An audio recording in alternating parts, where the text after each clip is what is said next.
Assalamualaikum warahmatullahi wabarakatuh.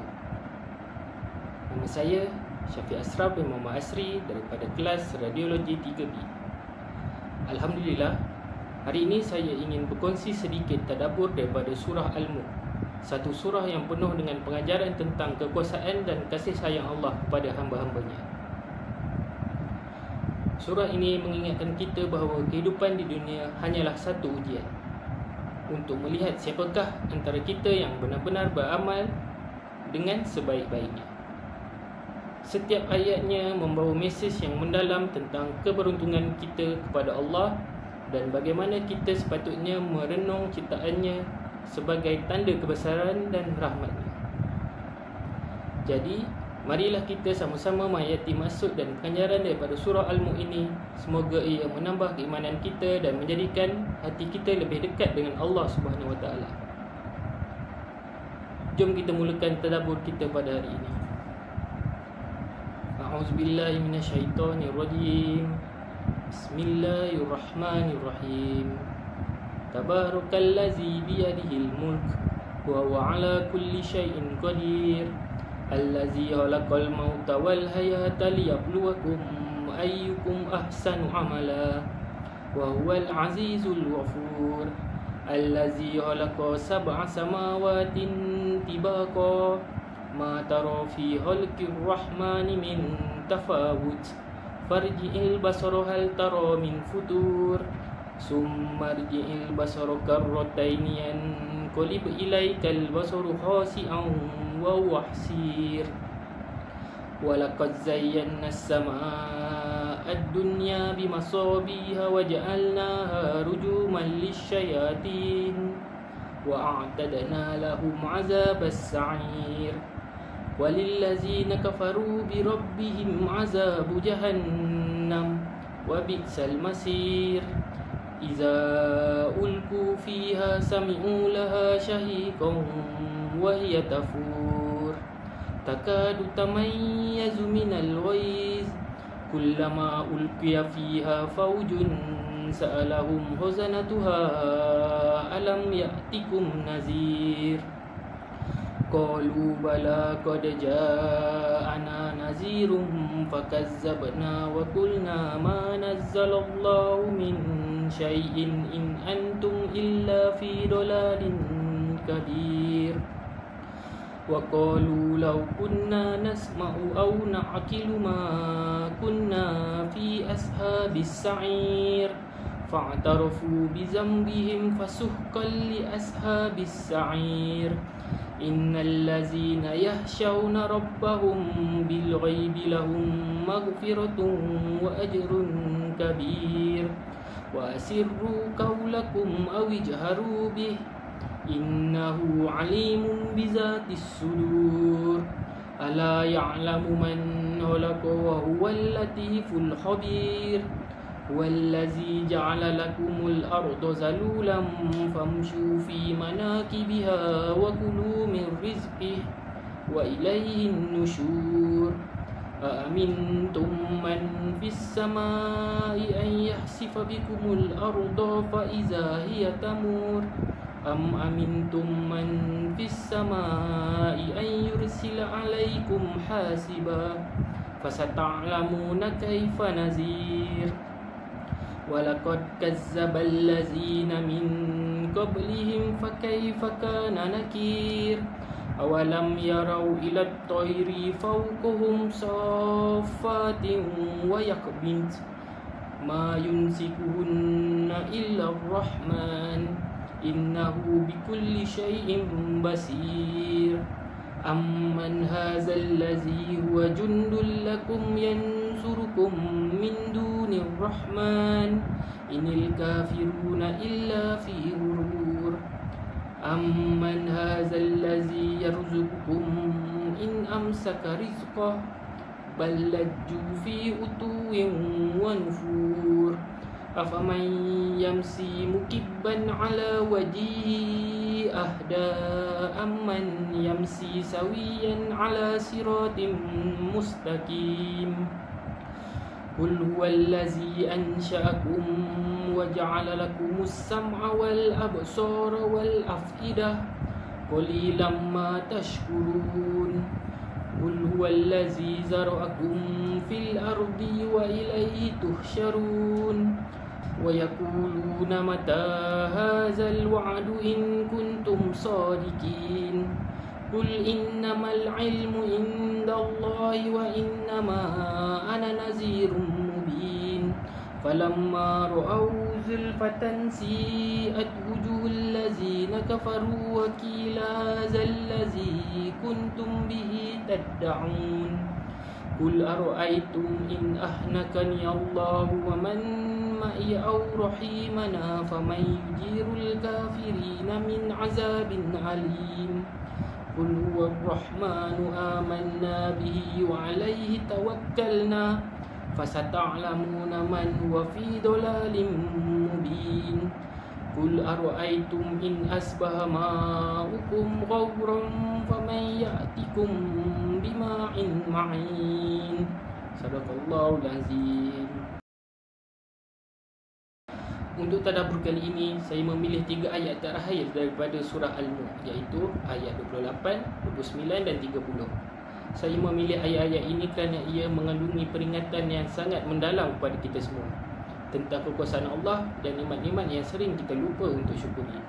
Dalam ayat 28, Allah mengingatkan bahawa tiada siapa yang mampu menyelamatkan manusia daripada azabnya kecuali dengan rahmat Allah sendiri. Ayat 29 pula mengajar kita untuk tetap beriman dan bertawakal kepada Allah walaupun dalam apa jua keadaan, manakala ayat 30 mengajak kita merenung nikmat air, sesuatu yang nampak biasa tetapi tanpanya seluruh kehidupan akan musnah. Ketiga-tiga ayat ini saling melengkapi antara satu sama lain. Ia mengingatkan kita agar sentiasa bergantung kepada Allah, mensyukuri nikmatnya dan menyedari betapa kecilnya kita sebagai hamba di hadapannya. Mari kita mulakan dengan ayat 28. Qul ara'aytum in ahlakani Allahu wa man ma'iya aw rahimana faman yujirul kafirina min azabin alim. Tanyalah wahai Muhammad kepada mereka, bagaimana fikiran kamu jika Allah binasakan daku dan orang-orang yang bersama-sama denganku sebagaimana yang kamu harap-harapkan, atau ia memberi rahmat kepada kami sehingga kami dapat mengalahkan kamu? Maka siapakah yang dapat melindungi orang-orang yang kafir dari azab seksa yang tidak terperi sakitnya? Ayat 29. Qul huwa ar-rahmanu amanna bihi wa alayhi tawakkalna fasata'lamuna man huwa fi dhalalin mubin. Tegaskan wahai Muhammad kepada mereka, Allah dialah yang Maha Pemurah, yang kami beriman kepadanya dan yang kepadanya kami berserah diri. Oleh itu kamu akan mengetahui kelak siapakah yang berada dalam kesesatan yang nyata. Ayat 30. Qul ara'aytum in asbaha ma'ukum ghayran faman ya'tikum bima'in ma'in. Katakanlah lagi, bagaimana fikiran kamu sekiranya air kamu hilang lenyap di telan bumi? Maka siapakah selain Allah yang dapat mendatangkan kepada kamu air yang sentiasa terpancar mengalir? Untuk kefahaman dan huraian ayat 28, ayat ini menjawab ejekan orang kafir terhadap Nabi Muhammad SAW. Ayat ini merupakan jawapan terhadap golongan kafir Quraisy yang sering mengejek Nabi dan berharap agar baginda dan para pengikutnya ditimpa musibah atau diminasakan oleh Allah. Mereka menganggap ajaran Nabi palsu dan menunggu kehancurannya. Allah memperingatkan Nabi Muhammad SAW agar menjawab mereka dengan hujah yang logik. Sekalipun jika aku dan pengikutku binasa, itu tidak akan menyelamatkan kamu dari azab Allah. Ayat ini juga menegaskan bahawa nasib orang kafir tidak bergantung kepada keadaan Nabi. Sama ada Nabi Muhammad SAW dan pengikutnya binasa atau mendapat rahmat, kemenangan dan keselamatan, itu tidak mengubah hakikat bahawa orang kafir tetap akan menerima azab Allah akibat kekufuran mereka. Dengan kata lain, azab Allah terhadap orang kafir tidak bergantung pada nasib orang beriman, tetapi pada keingkaran dan dosa mereka sendiri. Untuk kesimpulan ayat 28, ayat ini mengingatkan bahawa nasib Nabi Muhammad SAW dan pengikutnya bukanlah penentu kepada kebenaran risalah Islam. Kebenaran tetap milik Allah dan orang kafir tetap tidak akan terlepas daripada azabnya. Walaupun Rasul dan para mukmin dibinasakan atau mendapat rahmat. Ayat ini menyeru manusia supaya beriman kepada Allah dan tidak bergantung pada nasib orang lain dalam urusan akhirat. Untuk kefahaman ayat 29, ayat ini menegaskan jawapan tegas Nabi terhadap keingkaran orang kafir. Ayat ini datang menyambung ayat sebelum ayat 28. Setelah Nabi diperintahkan untuk menegur orang kafir bahawa mereka tidak akan terselamat daripada azab Allah, dalam ayat ini pula Allah mengajar Nabi untuk menegaskan pendiriannya dengan penuh keyakinan. Kami beriman kepada Allah yang Maha Pemurah dan kepadanya kami bertawakal. Ini menunjukkan keteguhan akidah dan kepercayaan penuh kepada Allah walaupun ditentang oleh kaum yang kufur. Ayat ini juga menegaskan bahawa Allah ialah Tuhan yang Maha Pengasih, Ar-Rahman. Dengan menyebut sifat Ar-Rahman, ayat ini menegaskan bahawa Allah bukan sahaja berkuasa memberi azab, tetapi juga penuh kasih sayang dan rahmat pada hamba-Nya yang beriman. Ini menjadi penghibur kepada Nabi Muhammad SAW dan orang yang mukmin bahawa walaupun mereka diuji, mereka berada di bawah rahmat Allah yang luas.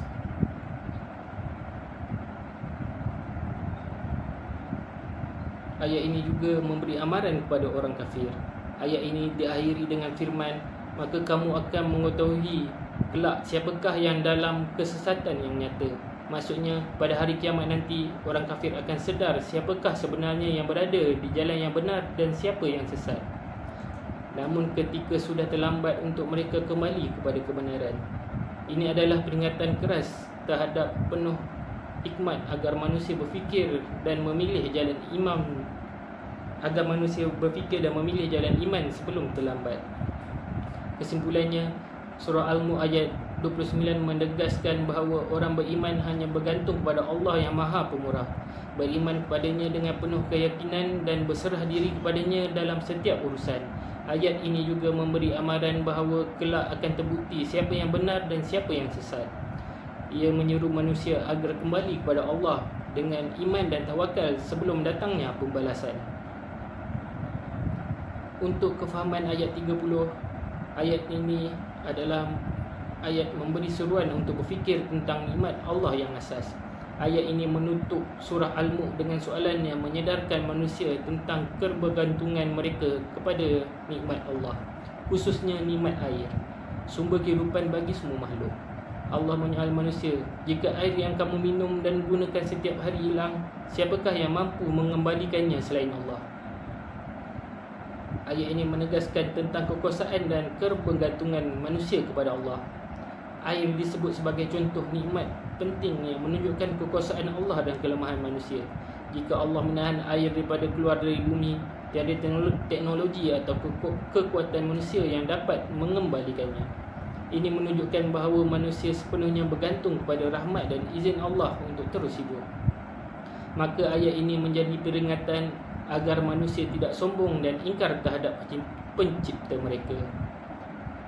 Ayat ini juga menyindir halus kepada orang kafir. Bagi orang kafir yang menolak kebenaran, ayat ini adalah tamparan keras dalam bentuk sindiran halus. Mereka yang mendustakan Allah dan merasa tidak memerlukan petunjuknya diingatkan bahawa walaupun satu nikmat kecil seperti air pun mereka tidak mampu ciptakan atau kawal. Maka bagaimana mungkin mereka dapat menolak kekuasaan Allah yang mencipta seluruh alam? Makna simbolik air sebagai lambang kehidupan dan hidayah. Di samping makna zahir air fizikal, para ulama tafsir juga menjelaskan bahawa air di sini boleh menjadi kiasan kepada wahyu atau petunjuk daripada Allah. Jika wahyu petunjuk Allah diangkat dari bumi, manusia akan hidup dalam kekeringan rohani, hilang arah tanpa panduan hidup. Maka ayat ini juga menyeru agar manusia menghargai hidayah dan ajaran Islam sebagaimana mereka menghargai air yang memberi kehidupan. Kesimpulannya, surah Al-Mulk ayat 30 menegaskan bahawa air adalah lambang nikmat dan kekuasaan Allah yang menjadi asas kehidupan manusia. Jika Allah menarik balik nikmat itu, tiada siapa yang mampu menggantikannya. Ayat ini mengajak manusia untuk merenung kelemahan diri, bersyukur atas nikmat Allah dan kembali kepadanya dengan keimanan yang tulus. Penganjur Pengajaran dan kelebihan yang dapat kita ambil dari ayat 28 hingga 30. Untuk ayat 28, pengajarannya ialah tiada siapa yang dapat menyelamatkan manusia daripada azab Allah kecuali dengan keimanan dan amal soleh. Yang kedua, kebenaran Islam tidak bergantung pada nasib Nabi atau para pengikutnya, tetapi kepada ketetapan Allah. Yang ketiga, orang kafir diingatkan supaya jangan angkuh dan berharap kebinasaan orang beriman kerana mereka sendiri tidak akan terselamat jika azab Allah turun. Dan yang terakhir, setiap manusia bertanggungjawab atas dirinya sendiri, bukan bergantung pada kedudukan orang lain di sisi Allah. Untuk kelebihan ayat 28, ayat ini mengingatkan orang beriman supaya tidak takut dan dengan ancaman manusia. Sebaliknya yakin bahawa hanya Allah yang berkuasa memberi rahmat atau azab. Ayat ini juga menanam keteguhan akidah dan meyakinkan terhadap keadilan Allah. Pengajaran untuk ayat 29, yang pertama, iman dan tawakal ialah dua sifat utama seorang mukmin sejati. Yang kedua, Allah Ar-Rahman, Maha Pemurah, menunjukkan bahawa rahmatnya meliputi semua makhluk walaupun manusia sering lalai. Yang ketiga, kebenaran akan terbukti akhirnya dan orang kafir akan mengetahui siapa yang benar dan siapa yang sesat. Dan yang terakhir, keimanan perlu disertai dengan penyerahan diri, tawakal dalam setiap urusan kehidupan. Untuk kelebihan ayat 29, ayat ini memberi keterangan jiwa kepada orang beriman yang diuji. Ayat ini juga mengajar manusia untuk bergantung sepenuhnya kepada Allah dalam menghadapi musuh, cabaran dan ketidakpastian hidup. Ayat ini juga menjadi perisai keimanan daripada terpengaruh dengan kesesatan dan ejekan orang yang menolak agama. Untuk ayat terakhir, ayat 30, pengajaran yang dapat kita ambil daripada ayat ini ialah, yang pertama, manusia sepenuhnya bergantung pada nikmat Allah, walaupun itu perkara asas seperti air. Tiada kuasa selain Allah yang mampu memberi atau menahan rezeki makhluk. Nikmat air melambangkan kasih sayang Allah. Justru manusia mesti bersyukur dan tidak sombong. Air juga menjadi simbol hidayah petunjuk. Jika Allah menarik balik hidayah, manusia akan hidup dalam kesesatan dan kehampaan. Ayat ini mengajak manusia berfikir tentang tanda-tanda kekuasaan Allah dalam alam sebagai bukti keesaannya. Untuk kelebihan ayat 30, ayat ini membentuk jiwa yang bersyukur dan rendah diri terhadap nikmat Allah. Ayat ini juga menggalakkan pemeliharaan alam sekitar dan sumber air kerana ia amanah Allah. Ia menjadi peringatan keras kepada orang yang ingkar bahawa kehilangan nikmat Allah boleh berlaku pada bila-bila masa.